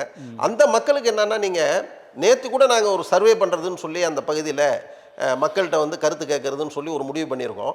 ஏன்னா அவங்களுக்கு ஹெல்த் வைஸ் வந்து பெரிய அளவுக்கு பாதிக்கப்படுது. குழந்தைங்க வந்து பள்ளிக்கூடத்துக்கு போகாமல் இடையில நின்று போயிடுறாங்க. தலைவலி வருது, அது வருது, இது வருது. ஆனால் இதனால தான் வருது அப்படின்றது அவங்களுக்கும் தெரியாது. டாக்டர்கிட்ட போனால் அவங்க ஒரு மருந்து கொடுக்குறாங்க. ஆனால் இந்த நோய் முழுவதும், அங்கே வரக்கூடிய நோய் முழுவதும் இதனால தான் வர்றது. இந்த விழிப்புணர்வு என்பது அந்த மக்கள்கிட்ட இருக்குது. நாங்கள் போனாலே அவங்க என்னென்னா அந்த வீட்டை காட்டுறாங்க. நீங்கள் தண்ணி டேங்க் வச்சுருக்காங்க, அந்த தண்ணி டேங்கை காட்டுறாங்க. அது முழுவதும் கருப்பாக இருக்கும், அந்த டஸ்ட்டு ஒட்டிக்கிட்டு இருக்கிறவங்கள படிஞ்சிருக்கும் உங்களுக்கு. அப்போ அந்த அளவுக்கு வந்து அந்த மக்கள் மத்தியில் ஒரு விழிப்புணர்வு இருக்குது. இந்த மனித சங்கிலி மூலம் நாங்கள் வந்து என்னென்னு சொன்னால் வடசென்னை முழுவதும் நாங்கள் எடுத்த முயற்சியில் வந்து என்னென்னு சொன்னால் இது கொடுங்கையூர் தானே அப்படின்றது இல்லை, 800 மக்கள் இவங்களுக்காக இப்போ ஆதரவு தெரிவித்தாங்க. அம்பத்தூரில் இருக்கிறவங்க வந்து அவங்களுக்கு இந்த பாதிப்பே கிடையாது, இந்த பாதிப்பு கிடையாது. ஆனால் அம்பத்தூரில் இருக்கிறவங்க அந்த மனித விஷயங்களில் கலந்துக்கிட்டாங்க. அப்போ வடசென்னை முழுவதும் இருக்கிற அந்த 107 அசோசியேஷன்களும் வந்து பெரிய அளவில் பார்ட்டிசிபேட் பண்ணாங்க. அவங்களுக்குள்ள நாங்கள் என்ன உணர்வை உருவாக்கியிருக்கோம்னா, ஒருத்தருக்கு பாதிப்பு அப்படி, ஒரு நகரத்துக்கு பாதிப்பு அப்படின்னா மொத்த நகரமும் ஒன்றா சேருங்க. அப்படி சேர்ந்து நீங்கள் வந்து அரசாங்கத்துக்கு எதிராக கிடையாது, அரசாங்கத்துக்கிட்ட கேள்வி கேளுங்க அப்படின்றத நாங்கள் வந்து விலைக்கிருக்கோம். அதில் ஓரளவுக்கு சரி. இப்போ நீங்கள் சொல்கிற இந்த பிரச்சனையை உங்கள் பகுதியில் உள்ள ஒரு சட்டமன்ற உறுப்பினர் சட்டசபையில் பேசியிருக்காரா? அவர்கிட்ட நீங்கள் முன்னெடுத்திருக்கீங்களா? நீங்கள் இந்த மாதிரி ஒரு பிரச்சனை இருக்குது, முதல்வரை நீங்கள் பார்த்தீங்க உண்டீங்கன்றது ஒரு இருந்தாலும் கூட உங்கள் பகுதி சட்டமன்ற உறுப்பினர் இதை கொண்டு போய் சொல்லியிருக்கீங்களா? நீங்கள் இதை பற்றி பேசுகிறீங்களான்னு சொல்லி கேட்டிருக்கீங்களா நீங்கள்? அந்த மாதிரி இந்த நாங்கள் உருவாக்கின மாற்று திட்டம் நாங்கள் ஆரம்பித்ததுலேருந்து பெரம்பூர் தொகுதியினுடைய சட்டமன்ற உறுப்பினர்கிட்ட இது சம்பந்தமாக ஆர்டி சேகர் நேரடியாக பேசியிருக்கோம். அதே மாதிரி ஆர்கே நகர் சட்டமன்ற உறுப்பினருக்கும் எபினேசர் இந்த தகவல் சொல்லியிருக்கோம். விடுதலை சிறுத்தைகள் கட்சியினுடைய தலைவர் தொல் திருமாவளவனை பார்த்து நாங்கள் இதை கொடுத்துருக்குறோம். எடப்பாடியை பார்த்தீங்களா? எடப்பாடி இன்னும் பார்க்கல, இப்போ அப்பாயின்மெண்ட் கேட்டுருக்கோம். ஏன்னா இவ்வளோ தூரம் போகும்போது ஒரு எதிர்க்கட்சி தலைவர் அவர் தான். இல்லை, இப்பயும் நாங்கள் என்ன முடிவு பண்ணியிருக்கோம்னா, பிரதான அரசியல் கட்சியினுடைய தலைவர்களை பார்த்து இந்த வடசென்னைக்கான இந்த திமுக இப்போ அறிவிச்சிருக்காங்க தேர்தல் குழு, அதே மாதிரி ஒவ்வொரு கட்சியும் அறிவிச்சிருக்காங்க தேர்தல் குழு. இந்த பிரதான அரசியல் கட்சியினுடைய தலைவர்களை பார்த்து அவங்க கிட்ட நாங்கள் வந்து வடசென்னையில் இந்த எரிவுலை உட்பட வடசென்னைக்கான ஒட்டுமொத்த கோரிக்கைகளையும் கொடுக்கறதுன்னு இப்போ முடிவு பண்ணியிருக்கோம். அநேகமாக இன்னொரு 10 நாளில் எல்லாரையுமே சந்திச்சிருவோம். இப்போ நீங்கள் இந்த குப்பை கிடங்கு மற்றும் போராடல, இப்போ ஏற்கனவே நம்ம நிகழ்ச்சி ஆரம்பிக்கும் போது நீங்கள் சொன்னீங்க வடசென்னையை வந்து ரவுடிசம் இந்த மாதிரி பார்க்குறாங்க அப்படின்னு ஒரு வேதனையான கருத்தாக சொன்னீங்க. அது உண்மையிலேயே பல ஆண்டுகளாக அந்த மாதிரியான ஒரு தாட் இருந்துச்சு. ஆனால் வடசென்னையில் மட்டுமே பெரிய ரவுடிகள்லாம் இல்லை, மத்திய சென்னையிலேயே இருந்திருக்கிறாங்க. வீரமணின்னு பெரிய ஒருத்தர் இருந்திருக்கிறார், இந்த பக்கம் பங்குகுமார் இருந்திருக்காரு. அப்போ சென்னை முழுவதுமே ரவுடிசம் இருக்கும்போது அப்புறம் ஏன் இந்த வடசென்னையை மட்டும் ஒரு ரவுடிசமாக ப்ரொமோட் பண்ணதுக்கு காரணம் என்ன? இல்லை, அதுதான் இது வந்து என்னென்னா, வடசென்னை அப்படின்னா ஒரு லேபர் ஏரியா அப்படின்னா, அப்போ லேபர் ஏரியானா அது பெருமைப்படத்தக்க விஷயம் தானே. அப்போ ஒரு லேபர் அப்படின்னாலே வந்து என்னன்னு சொன்னால் உங்களுக்கு வந்து கொஞ்சம் அதை வந்து ஒரு ஏளனமாக பார்க்கக்கூடிய ஒரு பார்வை என்பது அரசு நிர்வாகத்துக்கிட்டே இருக்குது. ஒரு காமன் சென்ஸாகவே அது வந்து இருக்குது. அப்போ அது இப்போ கொஞ்சம் மறைஞ்சிருந்தாலும் ஆனால் இன்றைக்கி அது வந்து தொடருது, அந்த பார்வை தொடருது. அதை உடைக்கிறதுக்கான முயற்சியில் நாங்கள் இறங்கினதில் நேரடியாக பேசும்போது எல்லாரும் ஒத்துக்கிறாங்க, அது தப்பு தான், அந்த டிஸ்கிரிமினேஷன்றது இருக்கக்கூடாது, டிஸ்கனெக்ட் என்பது இருக்கக்கூடாது அப்படின்றத அவங்க வந்து ஒத்துக்கிறாங்க. நாங்கள் தொடர்ந்து அதுக்காக ஃபைட் பண்ணிகிட்டு இருக்கிறோம். இப்போ நீங்கள் வடசென்னையில் வந்து பல திட்டங்களுக்காக நாங்கள் வந்து கோரிக்கை வச்சுக்கிட்டு இருக்கிறோம். இப்போ நீங்கள் வந்து மேம்பாலம் எடுத்துங்க, இப்போ 1-2 மேம்பாலங்கள் அங்கே கட்டியிருக்கிறாங்க. அதே மாதிரி மெட்ரோ ட்ரெயின் ரூட் நாங்கள் மெயினாக வந்து மெட்ரோ ட்ரெயின் ரூட் வந்து என்னென்னு சொன்னால் இப்போ விம்கோ வரைக்கும் எக்ஸ்டெண்ட் பண்ணாங்க. முதல்ல வந்து மின்ட் வரைக்கும் தான் அது இருந்தது, வண்ணாரப்பேட்டை ஸ்டேஷன் வரைக்கும் தான். அந்த மக்கள் ரெசிடென்ஸ் எல்லாம் போராடி தான் அதை எக்ஸ்டெண்ட் பண்ணாங்க. இப்போ விம்கோவிலேருந்து எண்ணூர் வரைக்கும், எண்ணூர்லேருந்து மாதவரம் மில்க் காலனி வரைக்கும் அப்படி ஒரு இதை கொண்டு வந்துட்டாங்க அப்படின்னா, மணலி நியூ டவுன் வரைக்கும் அது வந்துருச்சு அப்படின்னா, கிட்டத்தட்ட நீங்கள் வட சென்னை வந்து சென்னையோட இணைக்கிற ஒரு விஷயங்கள், ஒரு ஒரு ஒரு கனெக்டிவிட்டி ஆகும். அதை பண்ணணும்னு சொல்லி நாங்கள் சீஃப் செக்ரட்டரிட்டையும் பேசணும். அவரும் வந்து அதை ரொம்ப காது கொடுத்து கேட்டு நம்ம நிச்சயமாக பண்ணுறோம் அப்படின்ற மாதிரி சொல்லியிருக்காங்க. வண்ணாரப்பேட்டையிலேருந்து ரெட்டில்ஸ் வரைக்கும் ஒரு புது ரூட்டு கேட்டிருக்கிறோம். அந்த புது ரூட்டு வந்தது அப்படின்னு சொன்னால் அப்போ உங்களுக்கு கிட்டத்தட்ட ரெட்டில்ஸ் ஏரியாவும் உங்களுக்கு வந்து லிங்க் ஆகிடும். அப்போ நீங்கள் பூந்தமல்லியோ கிளாம்பாக்கமோ இது எல்லாமே வந்து நமக்கு வந்து என்னென்னா ஒரு கனெக்டிவிட்டி வந்துடும். போக்குவரத்து நீங்கள் பொது போக்குவரத்து அதிகமாக்கும் போது, ஏன்னா நீங்கள் வந்து இப்போ கார்பரேஷனுடைய புள்ளிவிவரத்துலையும் சரி, அரசாங்கம் கொடுக்கக்கூடிய புள்ளிவிவரத்துலையும் என்ன இருக்குது அப்படின்னா, இந்த மக்கள் தொகையினுடைய அடர்த்தி இருக்குது பாருங்கள், டென்சிட்டி ஆஃப் பாப்புலேஷன் சொல்கிறாங்கல்ல, அந்த அடர்த்தி வந்து சராசரி சென்னைக்கு வந்து 33,000 பேர். ஆனால் சராசரி சென்னைக்கு 33,000ன்னு சராசரி வச்சுக்கிட்டோம் அப்படின்னா, ஒட்டுமொத்த சென்னைக்கும் வட சென்னை எவ்வளோ தென் சென்னை எவ்வளோன்னு பார்க்கும்போது, தென் சென்னையில் வந்து 27,000 வருது, வட சென்னையில் வந்து 43,000 வருது. அப்போ நீங்கள் இந்த 33,000ன்றது ஒட்டுமொத்தமாக வருது. அப்போ இது 27,000 குறையுது, அங்கே 43,000 இருது. அப்போ என்னென்னா அந்த அடர்த்தியான மக்கள் தொகை இருக்கிறது, போக்குவரத்தை பயன்படுத்துறது அப்படின்னு வரும்போது என்னென்னா, பொது போக்குவரத்து அதிகமாக அதிகமாக பப்ளிக் வந்து அந்த போக்குவரத்து நெரிசல் என்பது குறையும் அப்படின்றது தான் நாங்கள் முன் வச்சிருக்கிறோம். சரி, இப்போ வந்து அடுத்த கட்டமாக எல்லா தலைவரையும் பார்க்க போகிறதா சொல்லியிருக்கீங்க. இப்போ அவங்களெல்லாம் பார்த்ததுக்கப்புறம் இந்த இப்போ வந்து மாநகராட்சி இந்த திட்டத்தை செயல்படுத்த போகிறதாகவும் அறிவிச்சிருக்காங்க. அப்படி இருக்கும்போது இப்போ எல்லா தலைவரும் நீங்கள் பார்க்குறீங்க, இப்போ தேர்தல் நேரம், இதை சும்மா தேர்தல் நேரத்துக்காக மற்றவங்க அறிக்கையாக யூஸ் பண்ணுவாங்களா, இல்லை நீங்கள் கொடுக்குற இந்த திட்டங்களை சரிபார்த்து இதை கண்டிப்பாக நாங்கள் வந்து எதிர்கட்சியாக இருக்கட்டும், இப்போ ஆளுற கட்சியாக இருக்கட்டும், நாங்கள் இதை கிளியர் பண்ணி தரோன்ற ஒரு உத்தரவாதம் உங்களுக்கு கிடைக்கும்னு நம்புறீங்களா? இல்லை, நிச்சயமாக உத்தரவாதம் கிடைக்கும். ஏன்னா இப்போ வந்து நீங்கள் வந்து தேர்தல் அறிக்கையில் மக்களுக்கு ஒரு வாக்குறுதியாக வந்தாச்சு அப்படின்னா, அந்த வாக்குறுதியை செய்ய வேண்டும் என்ற ஒரு நிர்பந்தம் என்பது மக்களுடைய விழிப்புணர்வால் அது வந்துருச்சு. நீங்கள் வந்து தேர்தல் அறிக்கையில் இதை சொன்னீங்களே, ஏன் செய்யலை அப்படின்ற ஒரு கேள்வி என்பது வரும். எனவே தேர்தல் அறிக்கையில் அவங்க அதை கொண்டு வந்துட்டாங்க அப்படின்னா, அதை நாங்கள் வந்து முதற்கட்ட வெற்றியாக பார்க்குறோம். அதுக்காக தான் இப்போ நாங்கள் வந்து இதை பார்க்குறோம். ஏன்னா தேர்தல் நேரத்தில் ஒரு அரசியலை, ஒரு கட்சியை எடுத்தோ ஒரு அரசாங்கத்தை எடுத்தோ போராடுறது அப்படின்றது இப்போ பொருத்தமாக இருக்காதுன்றதுனால தான் நாங்கள் இந்த நடைமுறை வேலைகளில் இறங்குறோம். நிச்சயமாக அதை அவங்க செய்வாங்கன்னு நம்புகிறோம். ஒருவேளை அதை செய்யலைன்னா நீங்கள் கொடுத்த வாக்குறுதியை நீங்கள் எப்படி மீறலாம் அப்படின்ற முறையில் நாங்கள் மக்களை திரட்டி நிச்சயம் போராடுவோம். அது இந்த அரசாங்கமா எந்த அரசாங்கன்றதை பற்றி எங்களுக்கு கவலை கிடையாது. சரி, இது சம்மந்தமாக நீங்கள் லீகலாக கோர்ட் அணுகிருக்கீங்களா? இந்த மாதிரி ஒரு திட்டம் வந்து மக்களை பாதிக்கும், இதை நாங்கள் வந்து செயல் வடிவம்லாம் நாங்கள் கொடுத்துருக்கோம், சரின்னு ஏற்றுக்கிட்டாங்க. இப்போ ஆனால் ஏற்றுக்கிட்டாலும் அவங்க போயின்றது தான் பண்ணிகிட்டு இருக்காங்க. இது மக்களுடைய உயிரோடு விளையாடுற ஒரு விளையாட்டு மாதிரி இருக்குது அப்படின்னு நீங்கள் கோர்ட்டை அணுகி இதுக்கு ஒரு ஸ்டே வேணும்னு சொல்லி நீங்கள் கேட்டிருக்கலாமே, அந்த மாதிரி ஏதாவது பண்ணியிருக்கீங்களா? இல்லை, நாங்கள் இப்போ நீதிமன்றத்தை வந்து இப்போ அணுகிறதாக இல்லை. ஏன்னு சொன்னால் நீதிமன்றமும் எப்படி வந்து அரசாங்கம் வந்து இப்படி ஒரு கார்ப்பரேட் நலன் அப்படின்ற முறையில் இருக்காங்களோ, அந்த மாதிரி நீதிமன்றம் வந்து பல விஷயங்கள் என்ன சொல்கிறாங்கன்னா, தப்பு நடக்கிறது அப்படின்றத அவங்க சுட்டி காட்டுறாங்க. இப்போ நீங்கள் ஹைதராபாத் விஷயமா இருக்கட்டும், டெல்லியில் வந்து உங்களுக்கு வந்து மிகப்பெரிய இருக்குல்ல, டெல்லி நீங்கள் வந்து நமக்கு எல்லாருமே பார்க்குறோம், காற்று மாசு வர்றதுக்கு காரணம் இது மட்டும் காரணம் இல்லை, ஆனால் அந்த எரிவுலையும் மிக முக்கியமான காரணம்ன்றது ப்ரூஃப் ஆகி போச்சு. அங்கெல்லாம் வந்து என்னென்னா தேசிய பசுமை தீர்ப்பாயம், மத்திய மாசு கட்டுப்பாட்டு வாரியம், நீதிமன்றங்கள் இவங்கெல்லாம் என்னென்னா இந்த பாதிப்பை வந்து அக்செப்ட் பண்ணிக்கிறாங்க, பாதிப்பை சுட்டி காட்டுறாங்க. ஆனால் என்ன பண்ணுறாங்கன்னா சேஃபாக நடத்துங்க அப்படின்னு கைட் பண்ணுறாங்க. ஆனால் இது வரைக்கும் நமக்கு வந்து அப்படி சேஃபாக அவங்க எங்கேயுமே நடத்தலை அப்படின்றதுனா, அதனால இந்த ஸ்டேஜில் நம்ம நீதிமன்றம் போக வேண்டாம். மக்களை திரட்டி நம்ம இதை சந்திப்போம். ஒருவேளை கடைசி கட்டம் என்ன தேவையோ அது நீதிமன்றம் தான் வழின்னா அப்போ நம்ம பார்த்துக்கலாம் அப்படின்ற மாதிரில. இப்போ நீங்கள் இந்த குப்பை கிடங்கு சம்பந்தமாக மட்டும்தான் இந்த கூட்டமைப்பு போராடுதா, இல்லை வட சென்னையில் பல்வேறு திட்டங்கள், பல்வேறு பிரச்சனைகள் இருக்குது, மக்களுக்கு தேவையான நிறைய விஷயங்கள் இருக்குது, அதுக்காகலாம் அவங்க நீங்கள் முன்னெடுத்ததும் போராட்டம் இல்லை? இப்போ குப்பை கிடங்கு பிரச்சனை நாங்கள் எங்கள் அமைப்பை ஆரம்பித்த பிறகு போன வருஷம் வந்த பிரச்சனை, அதனால குப்பை கிடங்கு போராடுறோம். இதே நேரத்தில் சைமல்டேனியஸாக ஏக காலத்தில் நீங்கள் வந்து பார்த்தீங்கன்னா வட சென்னை முழுவதும் இருக்கக்கூடிய உட்கட்டமைப்பு வளர்ச்சிக்காக தான் நாங்கள் இதை ஆரம்பித்தது.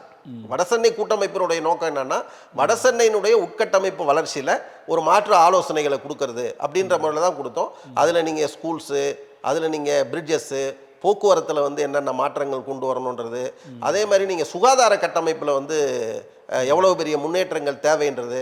நாங்கள் ஆரம்பித்த உடனே தலைமைச் செயலாளரை பார்த்து ஒரு 8 மனுக்கள் தனித்தனியாக இந்த வடசென்னை வளர்ச்சி திட்டத்தில் நாங்கள் என்ன எதிர்பார்க்குறோம், நீங்கள் என்ன செய்யணும். இப்போ உதாரணத்துக்கு அங்கே வந்து நீர்வழிகள் இருக்குது, நீர்வழிகள் முழுவதும் பார்த்தீங்க அப்படின்னா அழுக்கு படிஞ்சு அது இன்னொரு பக்கத்தில் சுகாதாரக்கேடாக இருக்குது. பக்கிங்ஹாம் கனாலாக இருக்கட்டும், ஓட்டேரி நல்லாவாக இருக்கட்டும், அதே மாதிரி கொடுங்கையூர் கால்வாயாக இருக்கட்டும், கேப்டன் காட்டன் கால்வாயாக இருக்கட்டும், இந்த வரத்து கால்வாய்கள் முழுவதும் இது எல்லாமே வந்து மெட்ரோ வாட்டர் வந்து அவங்க கழிவு நீரை கலந்துடுறாங்க, அதில் சாக்கடை தண்ணியாக மாற்றிடுறாங்க. அப்போ இதை தூய்மைப்படுத்தணும் அப்படின்றது ஒரு மிகப்பெரிய கோரிக்கையாக நாங்கள் வச்சுருக்கோம். இப்பயும் அதை கொடுக்க போகிறோம். அதனால் வடசென்னை ஒட்டுமொத்த வடசென்னையினுடைய வளர்ச்சிக்காக தான் இந்த அமைப்பு. இப்போ இதுக்கு முன்னாடி இருந்த வடசென்னையும் தற்போது உள்ள வடசென்னைக்கும் என்ன வித்தியாசம் இருக்குது? இப்போ நீங்கள் வந்து வித்தியாசம் அப்படின்னு பார்த்தீங்கன்னா, இதுக்கு முன்னாடி இருந்த வடசென்னையில் கொஞ்சம் மக்கள் தொகை கம்மியாக இருக்கும். இப்போ மக்கள் தொகை அடர்த்தியாக மாறுது. ரெண்டு வந்து சில திட்டங்கள் ஒன்றுமே நடக்கலைன்னு சொல்ல முடியாது. சில திட்டங்கள் வந்து நடக்குது. அந்த திட்டங்கள் பயனுள்ளதாகவும் இருக்குது. இப்போ நீங்கள் அந்த குறுக்குப்பேட்டை மேம்பாலம், பெரம்பூர் பிரிட்ஜி, இதெல்லாம் வந்து உண்மையிலேயே வந்து மக்களுக்கு மிகப்பெரிய வரப்பிரசாதம். அதே மாதிரி அந்த ஸ்டான்லியிலேருந்து மூலக்கொத்துறதுக்கு ஸ்டான்லி நகரில் இருந்து ஆரம்பித்து இந்த பக்கம் குறுக்குப்பேட்டை இணைக்கிற மாதிரி, தண்டையார்பேட்டை இணைக்கிற மாதிரி போட்ட பிரிட்ஜ், கொடுங்கியூர் குப்பை கிடங்கிட்டு இப்போ ஓப்பன் பண்ணி இப்போ ஓப்பன் பண்ண அந்த எழில் நகர் ரொம்ப அந்த ட்ராக்ல அதெல்லாம் வந்து உங்களுக்கு வந்து அதெல்லாம் மிகப்பெரிய 2 மணி நேரம் நிற்பாங்க. ஆமாம் ஆமாம். அதே மாதிரி கணேசபுரம் மேம்பாலம் இப்போ கன்ஸ்ட்ரக்ஷன் இன்னும் முடிகிற தருவாயில் இருக்கு. இது எல்லாமே வந்து உங்களுக்கு எனவே வேலைகள் எதுவுமே நடக்கலை அப்படின்னு சொல்ல முடியாது. இந்த வேலைகள் எல்லாம் முன்னாடி இருந்ததை விட வடசென்னையில் இப்போ கொஞ்சம் கவனம், அரசாங்கத்தினுடைய கவனம் என்பது ஈர்க்கப்பட்டிருக்கு. ஆனால் வடசென்னை மக்களுடைய அடிப்படையான தேவைகள்னு இருக்குல்ல, அந்த தேவைகளுக்கும் இந்த திட்டங்கள் நிறைவேற்றப்படுவதற்கும் ஒரு பெரிய இடைவெளி இருக்கு. ஆமா, அந்த இடைவெளியை தான் நாங்கள் சுட்டி காட்டுறோம். இப்போ என்ன மாதிரி இடைவெளின்னு சொல்றீங்க நீங்க? இப்போ என்ன மாதிரி இடைவெளினா, இப்போ உதாரணத்துக்கு வடசென்னையில் வந்து உங்களுக்கு வந்து நாங்கள் இப்போ ஒரு சர்வே எடுத்தோம். சர்வே எடுத்ததில் வந்து குடிநீரில் வந்து கழிவுநீர் கலந்து வருது அப்படின்றது ஒரு பெரிய பிரச்சனை. அப்போ குடிநீரில் கழிவுநீர் கலந்து வருது அப்படின்றது ஒரு பிரச்சனைனா, கழிவுநீரினுடைய குழாய்கள், ட்ரைனேஜினுடைய குழாய்கள் இருக்குல்ல, அது முழுவதும் சேதமாகி போச்சு. ஏன்னா பிரிட்டிஷ்காரன் பீரியடில் போட்டது. அதாவது சென்னையினுடைய விரிவாக்க பகுதிகளில் இப்போ போட்டாங்க. ஆக்சுவல் சென்னை இருக்குல்ல, அந்த சென்னையில் நீங்கள் வந்து பார்த்தீங்க அப்படின்னா இதெல்லாம் பிரிட்டிஷ்காரன் பீரியடில் போட்டது. அப்போ நாங்கள் தலைமைச் செயலாளர் பார்க்கும்போது அவர் என்னன்னா, நாங்கள் சொன்ன உடனேயே நீங்கள் சொல்கிறது 100% நான் ஏற்றுக்கிறேன், இது கரெக்டு, இதை நாங்கள் வந்து மாற்றிடுவோம். அப்போ நம்ம என்ன சொன்னோம் அப்படின்னா, இதை வந்து பேட்ச் ஒர்க் மாதிரி பண்ணாதீங்க, இந்த மக்களுடைய தேவை என்ன, முழுமையாக மாற்றுங்க. ஏன்னா சின்ன தெரு இருக்கும், இந்த பக்கத்தில் கழிவுநீர் குழாயை போடுவீங்க, இந்த பக்கத்தில் குடிநீர் குழாயை போடுவீங்க. இதை அப்சர்வ் பண்ணக்கூடிய அளவுக்கு அப்போ தண்ணி வந்து அந்த ஸ்மெல்லிலேயே கூட கழிவு தண்ணி வருவதற்கான வாய்ப்புகள் நிறையா இருக்கும். எனவே நீங்கள் வந்து ஒரு நவீன பாதாள சாக்கடை திட்டம் அப்படின்ற ஒரு ப்ராஜெக்டை கொண்டு வாங்க. அதே மாதிரி குடிநீர் திட்டம், இதெல்லாம் நீங்கள் பைப்பை ஒட்டுமொத்தமாக மாற்றி ஒரு பெரிய கம்பெனியை கூப்பிட்டு நீங்கள் கொடுத்தீங்க அப்படின்னா அவங்க வந்து தாராளமாக பண்ண முடியும். நீங்கள் அங்கங்கே தண்ணி வரலன்னு ஒரு சின்ன புகார் வந்ததுன்னா அங்கே போய் பல நோண்டி சரி பண்ணுறதுன்றது இல்லை.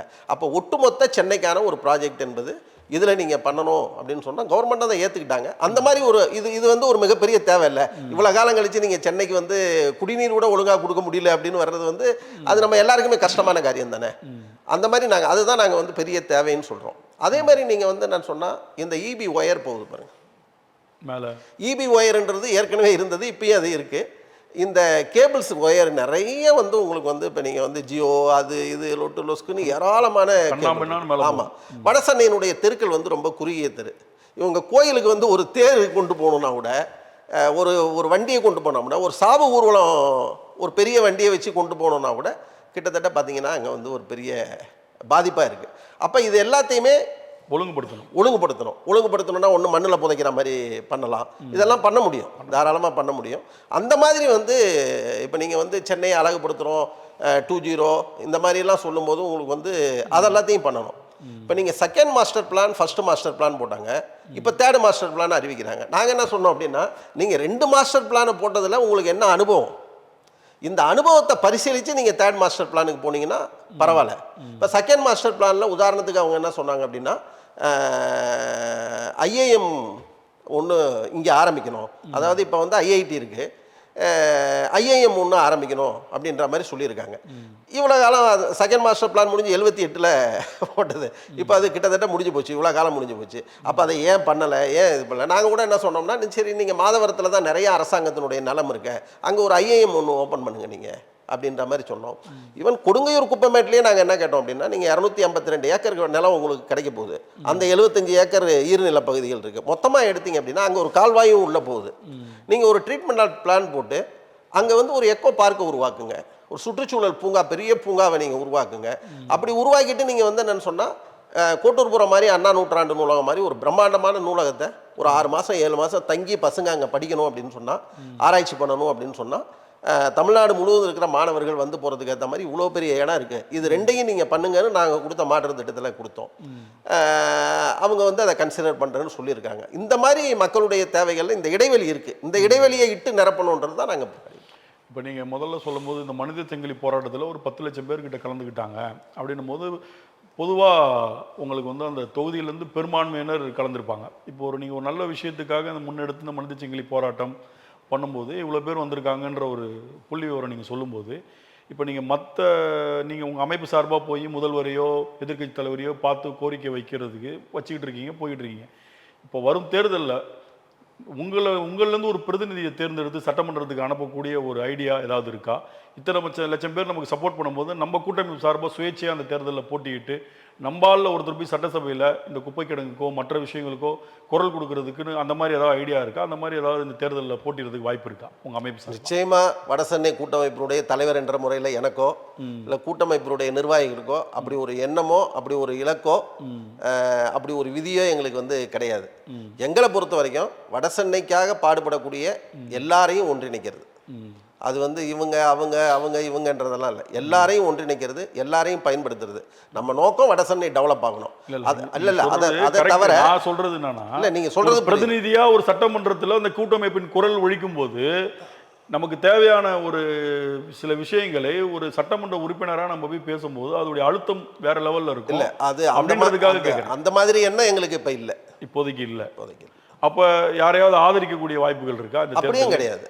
நாங்கள் வந்து என்னன்னா அது வந்து உங்கள் பகுதியில் யார் யார் எப்படி செய்கிறாங்களோ அவங்களுக்கு ஏற்ற மாதிரி நீங்கள் வந்து ஓட்டலிங்கன்றது தான் நாங்கள் சொல்லுவோம். மற்றபடி வந்து என்னன்னா இவருக்கு போடுங்க இவருக்கு போடாதீங்க அப்படின்னு சொல்லி எல்லாம் முடிவு பண்ண மாட்டோம். ஒரு அமைப்புன்னா என்ன சொல்லுவாங்கன்னா, இவர் செய்யல, இவர் செய்கிறனால நாங்கள் இவருக்கு சப்போர்ட் பண்ணுறோம், இவர் செய்கிறேன்னு இருக்காரு அதனால இவருக்கே நாங்கள் திரும்பி சப்போர்ட், அந்த மாதிரி ஒரு நிலைப்பாடு எடுப்பாங்க இல்லையா? அந்த மாதிரி அந்தந்த சங்கங்களை முடிவு பண்ண சொல்லிடுவோம். ஒரு குடியிருப்போர் சங்கங்கள் எங்ககிட்ட இப்போ 107 சங்கங்கள் இருக்கு, இன்னொரு 50 சங்கங்கள் இப்போ ஃபார்ம் கொடுத்துருக்காங்க. இந்த சங்கங்களுக்கு நாங்கள் கைட் பண்ணுறது என்னன்னா, உங்களுக்கு உங்கள் தொகுதியில் ஏன்னா இருக்கிறதுல பெட்டர் தான் நீங்கள் தேட முடியும். அப்போ உங்கள் தொகுதியில் யார் வந்து உங்களுக்கு பெட்டர்னு நினைக்கிறீங்களோ, யாருக்கிட்ட நீங்கள் அப்ரோச் பண்ண முடியும்னு நினைக்கிறீங்களோ, யார் மக்கள் பிரச்சனையை பேசுகிறாங்கன்னு நினைக்கிறீங்களோ, யார் நம்முடைய வாக்குறுதியை பவர்ஃபுல்லாக சொல்கிறாங்க அப்படின்னு நினைக்கிறீங்களோ நீங்கள் அவங்களுக்கு ஓட்டு போடுங்க அப்படின்றது தான் எங்கள் கைட்லைன். இப்போ உங்களுக்கு இந்த முதல்வர் மீது உங்களுக்கு நம்பிக்கை இருக்கா செய்வார்னு? நிச்சயமாக நம்பிக்கை இருக்கு. அதனால தான் நீங்கள் எதிர்க்கட்சி தலைவர் ஒன்றும் பார்க்கல? இல்லை எதிர்க்கட்சி தலைவர் இப்போ நாங்கள் பார்க்க போகிறோம். இல்லை, கிட்டத்தட்ட முதல்வரை பார்த்து 4 மாதம் ஆச்சு இல்லையா? அந்த 4 மாதத்தில் நீங்கள் எதிர்க்கட்சி தலைவரை பார்க்கவே இல்லை நம்ம. இல்லை இப்போ இதில் வந்து செய்வாருன்றனால அவரை பார்க்கல. இல்லை அப்படி கிடையாது. இதில் முதலமைச்சரை பார்க்கணும் அப்படின்றது நம்ம எதுக்காக பார்த்தோம் அப்படின்னா, ஏன்னா அவங்க தான் முடிவு பண்ண வேண்டிய இடத்துல இருக்காங்க. எனவே அவங்கள நாங்கள் நெருக்கிறது அப்படின்ற முறையில் தான் இந்த முதலமைச்சரை பார்த்தது போனது வந்ததெல்லாம் நடந்தது.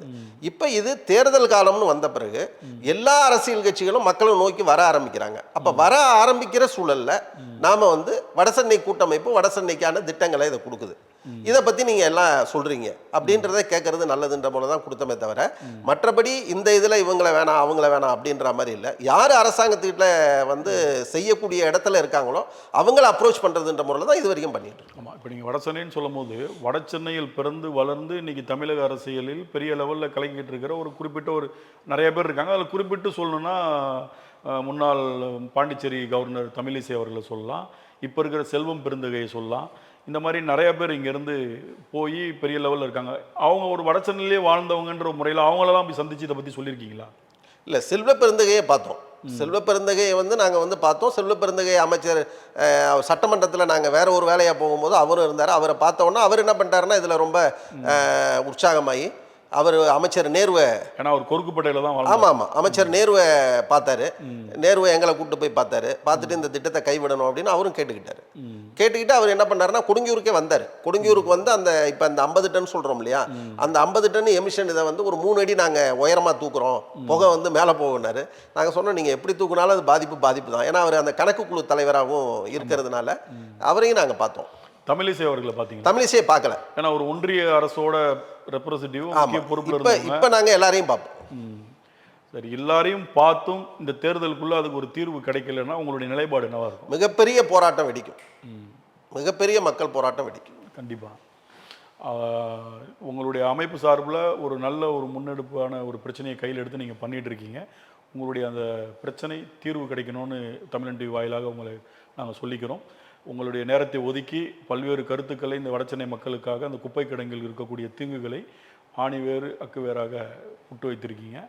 ரொம்ப ஒரு தெளிவான விளக்கங்களும் கொடுத்துருக்கீங்க. ரொம்ப நன்றி. மீண்டும் அடுத்த தமிழன் டிவிக்கும் எங்களுடைய நன்றி. நீங்கள் இந்த கேள்விகள்லாம் கேட்டதுனால தான் நாங்கள் இந்த பிரச்சனையை சொல்ல முடிஞ்சுது. எனவே வடசென்னை மக்கள் பிரச்சனைகளை தமிழன் டிவி ஒளிபரப்புறதுக்கும் நாங்கள் நன்றியை தெரிவிச்சோம். ரொம்ப நன்றி சார்.